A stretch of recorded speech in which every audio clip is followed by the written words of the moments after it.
Comme la plupart des États d'Afrique subsaharienne, le Gabon est multilingue.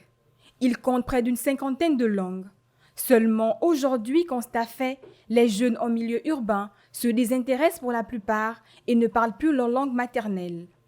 Au regard de cette situation, qu'est-ce qui peut expliquer ce phénomène?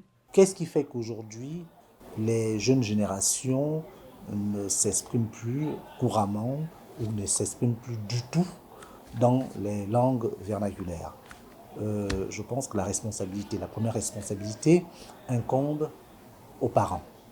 Ce sont les parents qui transmettent.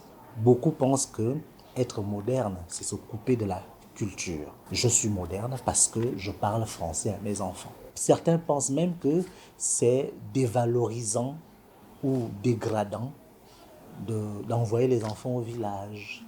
Et nous nous retrouvons dans une situation où on a de plus en plus de couples mixtes, où le père et la mère n'appartiennent pas au même groupe ethnique, n'appartiennent pas à la même entité ethnoculturelle. Et donc, à ce moment-là, dans le cas des couples mixtes, la langue qui est parlée à la maison, c'est le français. Selon les experts, pour que la cinquantaine de langues du Gabon ne disparaissent pas, il est important de conserver ce patrimoine culturel. Par ailleurs, un héritage à transmettre. Et que le patrimoine, nous devons le conserver et nous devons le transmettre.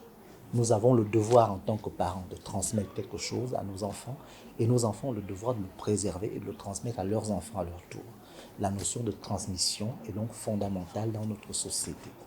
Si rien n'est fait, de nombreuses langues vont mourir à petit feu. Déjà, elles sont en train de mourir à petit feu. Et de nombreuses langues risquent de disparaître si on ne fait pas attention, si les pouvoirs publics ne prennent pas les mesures qu'il faut. Parce que la langue est un élément important dans toute culture et que la culture est ce qui reste lorsqu'on a tout oublié. Il appartient aujourd'hui aux populations et même au pouvoir public de la transmettre afin de la laisser aux générations futures.